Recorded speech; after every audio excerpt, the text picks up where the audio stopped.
Oke, Assalamualaikum warahmatullahi wabarakatuh. Perkenalkan nama saya Retna Liawati dengan NIM 2411014.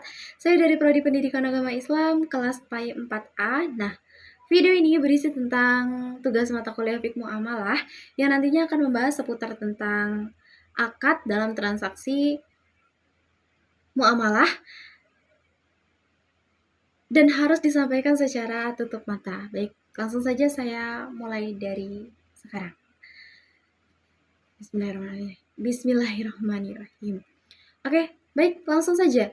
Pengertian tentang akad. Nah, secara etimologi, akad itu berasal dari bahasa Arab, yaitu al-aqd, yang berarti perjanjian, perikatan, atau permufakatan.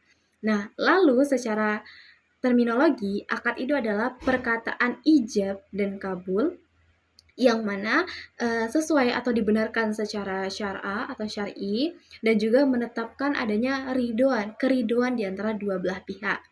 Nah, lalu ada nih 3 definisi atau 3 istilah dalam akad yang sering terdengar. Yang pertama ada ahdu, yang kedua ada aqdu, yang ketiga ada aqdi. Nah, yang pertama ahdu. Ahdu ini adalah perjanjian yang dimana ada satu orang itu menyampaikan atau melontarkan pernyataan perjanjian.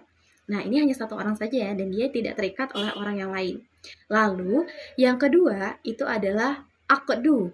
Aqdu ini adalah perikatan yang mana ada dua orang atau lebih melakukan perjanjian atau adanya dua atau lebih perjanjian gitu deh. Nah, dan yang terakhir ini adalah akdi. Akdi ini adalah persetujuan yang dimana munculnya atau telah terjadinya kesepakatan yang tercapai. Nah, akdi ini terjadi apabila tahapan yang sebelumnya itu terlaksana. Nah, tahapan-tahapannya itu apa aja? Yang pertama yaitu ahdu tadi, yaitu adanya perjanjian. Yang kedua, adanya dua perjanjian yang terjadi atau dua kesepakatan perjanjian yang terjadi. Nah, yang ketiga barulah akdu, yaitu perikatan. Nah, apabila ketiga tahapan ini sudah terjadi atau sudah terlaksana, maka barulah muncul akdi, yaitu persetujuan terjadinya akad secara betul atau terjadinya kesepakatan dua perjanjian tadi. Nah, selanjutnya definisi atau prinsip lah ibaratnya daripada akad ini. Akad itu adalah segala sesuatu pernyataan ya atau perjanjian atau kesepakatan yang sudah disepakati oleh entah itu dua orang atau lebih daripada itu, baik secara lisan, tulisan maupun isyarat,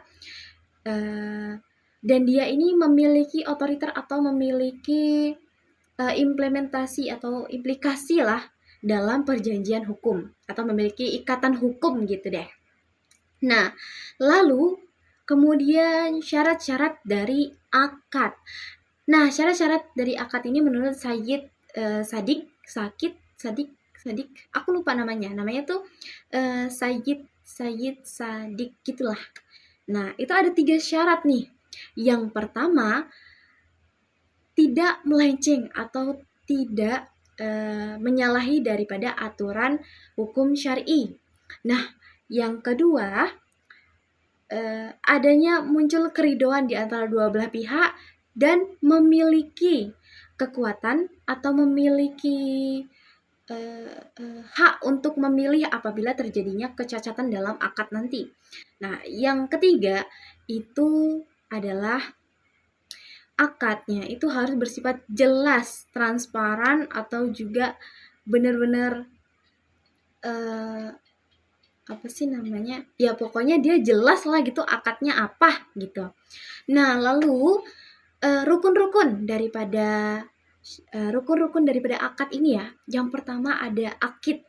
Akid ini adalah orang yang memiliki akal. Nah, yang kedua itu ada makut alaih, yaitu barang-barang yang diakadkan. Yang ketiga itu ada maudu al-aqd, yaitu apa atau adanya tujuan daripada melaksanakan akad tersebut. Itu adanya tujuan dalam melaksanakan akad itu untuk apa tujuannya. Nah, yang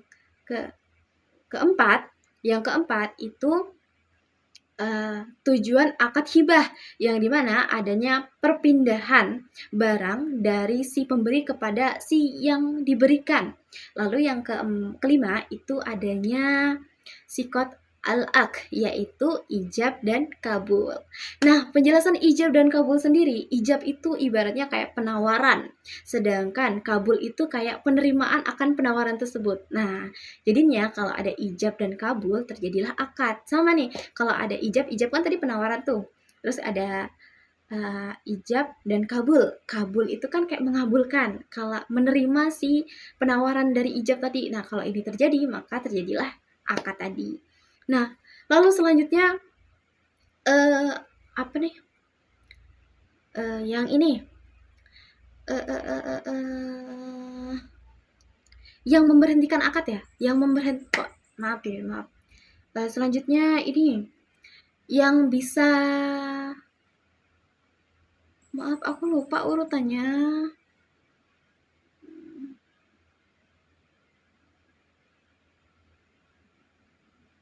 Ini kayak yaudah nggak urut nggak apa-apa ya. Yang ini, yang bisa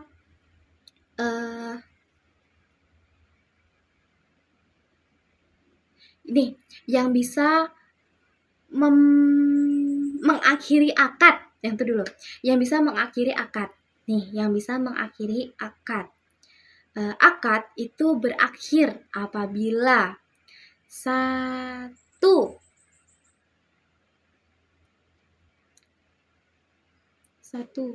ya Allah aku lupa, maaf aku ingat-ingat dulu ya. Duh, aku nggak urut nggak apa-apa kan. Nih, yang bisa menyebabkan berakhirnya akad, mau kita ulangi ya. Yang bisa menyebabkan akad itu berakhir, yang pertama, atau berakhirnya akad deh, yang bisa menyebabkan berakhirnya akad. Yang pertama itu apabila masa atau tenggat waktu daripada akad itu berakhir. Karena biasanya ada tenggat waktu. Maaf, bahasanya susah ya. Gini, ulang. Jadi gini, berakhirnya akad. Nah, akad itu bisa berakhir apabila satu, sudah habis waktu atau masanya akad.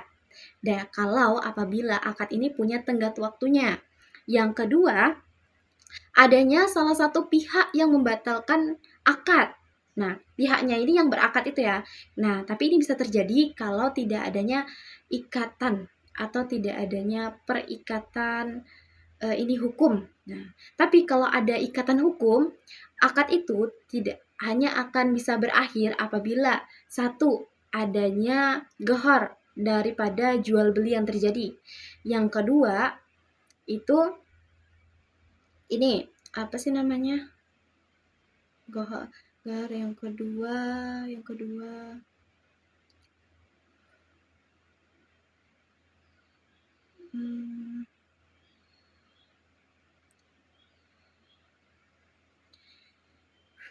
kedua itu, yang pertama tadi itu kan adanya kecacatan dalam ininya. Yang kedua, apabila tujuan daripada akad itu sudah tercapai. Lalu yang ketiga itu dia, maaf aku lupa, kita skip aja ya. Nah, yang terakhir ya, akad itu bisa berakhir apabila ada salah satu pihak yang melaksanakan akad itu meninggal dunia, itu berakhir. Nah, lalu yang bisa membatalkan akad, yang pertama, apabila satu, ketidakpastian atau adanya kesenjangan daripada akad itu. Yang kedua, adanya paksaan, yang bisa adanya paksaan.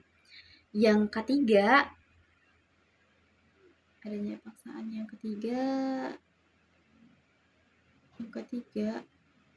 tidak adanya keseimbangan antara akad dan barang yang nantinya didapat.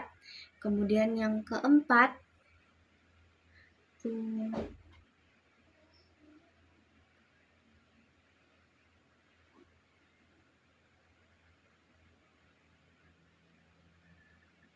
adanya salah satu pihak yang tidak melaksanakan akad. Oh, itu yang tadi, astagfirullah, baru ingat sekarang.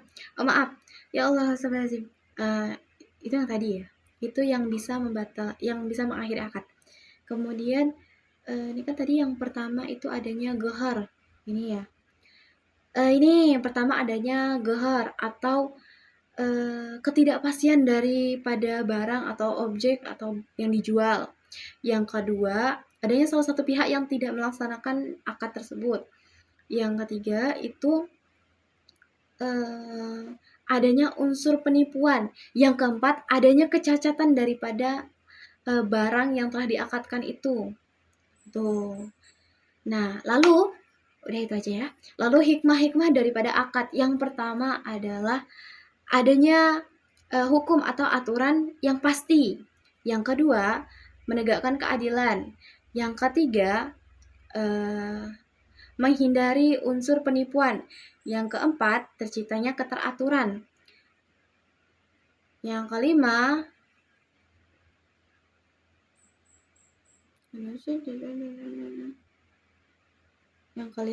itu udah, itu aja. Baik, baik, itu saja yang dapat saya sampaikan. Saya akhiri. Wassalamualaikum warahmatullahi wabarakatuh. Terima kasih Bapak. Kenapa gelap sekali ini?